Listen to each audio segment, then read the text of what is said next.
dia berusaha secara individu. Kemudian yang saya katakan yang senangnya mendengar apapun bentuk audio itu kemudian didengarkan atau mungkin dia bertanya kepada seseorang.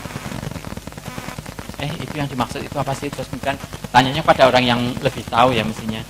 Ini. Saya selalu di kampus gitu tanya dengan rekan saya yang saya anggap lebih pintar dari saya. Ini tuh maksudnya apa? Terus kemudian menerangkan gini. Oh iya, saya tahu. Artinya itu adalah usaha individual. Nah, di SCL ini akan lebih banyak kerja kelompok. Sehingga nanti kita praktek di sini nanti aja juga praktek kelompok. Kemudian TCL tadi saya katakan yang penting lulus ujian. Sehingga tadi IPK 4 tapi dia nggak bisa ngomong. Kalau ada debat dia mungkin nggak bisa mewakili karena dia nggak bisa berkomunikasi. Nah, di dalam SCL ini nanti kemampuan-kemampuan bagaimana cara belajar itu tadi yang akan kelihatan, bagaimana cara pembelajarannya nanti akan meningkatkan potensi yang ada pada mahasiswa. Saya punya pengalaman, mahasiswa memang benar-benar dia itu senang sekali berdebat. Jadi begitu saya kuliah itu dia langsung, Pak ini seperti ini bagus sekali. Tapi pada saat saya memberikan ujian tertulis, sama sekali dia tidak bisa menulis satu kata pun. Dia hanya mengulang pertanyaan saya. Saya tuh bingung, ini mau saya kasih A, buktinya dia tidak mengerjakan apa-apa, mau saya kasih nilai E, di kelas dia performanya paling baik. Ada orang seperti itu. Kan bingung. Kalau saya ngasih A, nanti kalau di dokumen diperiksa, dokumen sama orang lain, Pak Aziz wong ini enggak. Kan kalau orang lain kan melihatnya hanya dokumen yang ada.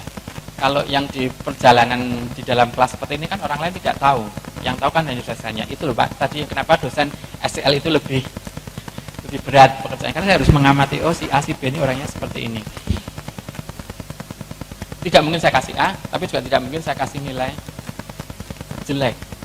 Sehingga ya wes tengah-tengah paling enggak itu dia B itu dia sudah maksimum lah, maksimum. Karena dia ujian secara bukti dia tidak ada, tapi secara harian dia sangat well perform. Itu ada yang seperti itu. Kemudian TCL itu biasanya monodisiplin. Kalau saya mengajar tentang komunikasi, ya komunikasi aja.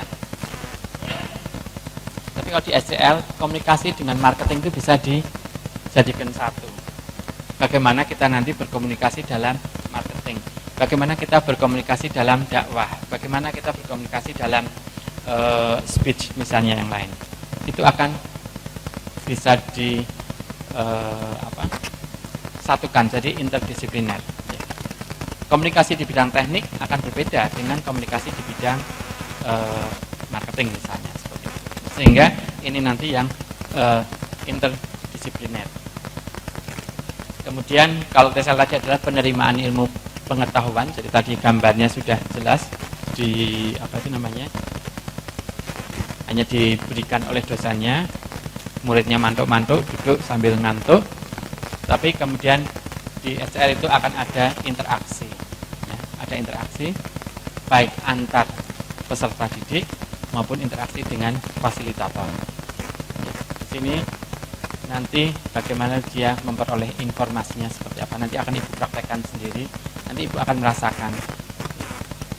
Kemudian teknologi terpisah dari pembelajaran, biasanya ya sudah, kalau udah ini teknologi kok, tapi kalau dia bisa kemudian diaplikasikan secara bersamaan. Kemudian untungnya sebenarnya kalau telekomunikasi itu kan kita tidak teori saja, tapi teori dengan aplikasi itu bisa dengan kemajuan teknologi itu juga bisa kita blended. Monggo, ada yang mau tanyakan? Kalau satu arah kok ini nanti ngantuk loh isinya.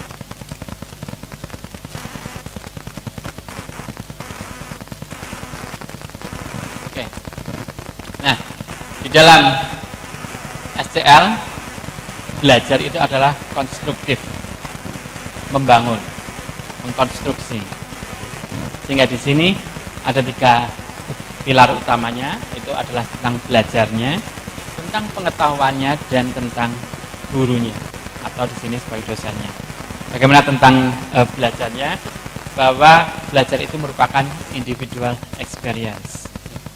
Jadi saya selalu mengatakan pada mahasiswa bahwa belajar itu tidak hanya di dalam ruang kelas. Belajar bisa di luar kelas. Bahkan sisi kehidupan kita itu adalah suatu proses pembelajaran. Bapak Ibu itu mungkin tidak sadar bahwa segala sesuatu apa yang kita jalani dalam kehidupan kita itu adalah suatu proses pembelajaran. Saya kemarin pertama kali datang ke Bandung ini, kemarin sepi ya karena libur.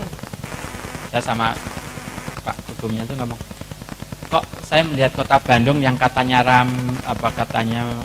rame gini, ini kok kelihatan, kalau sepinya ya karena kelihatan tidak ceria,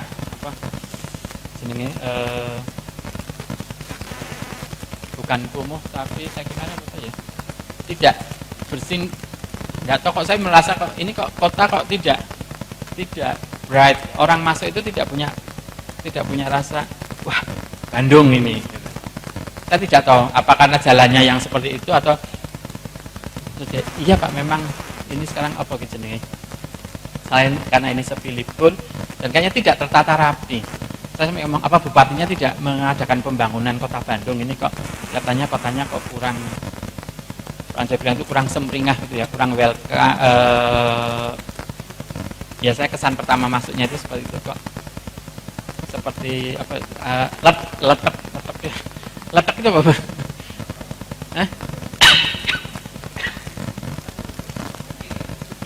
Kotanya kok dekil, saya bilang gitu, kotanya kok dekil gitu, letek, kok tidak bright ya, bukan harus warna-warni enggak, tapi kok kesannya kok dekil. Kenapa ya ini?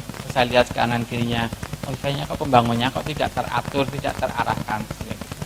Saya nggak tahu apakah memang bupatinya seperti itu atau enggak, tapi kok mestinya itu kan pembangunan kota Bandung itu kan yang selalu saya itu orang ngomong wah ke Bandung itu enak ini, iya ternyata enak untuk kuliner katanya, iya, oh ya mungkin, tapi saya melihat kotanya kenapa kok tidak apa yang saya bayangkan. Saya bilang letek, kotanya letek Pak, tidak kotor tapi juga tidak kumuh tapi ya dekil itu tadi mungkin ya.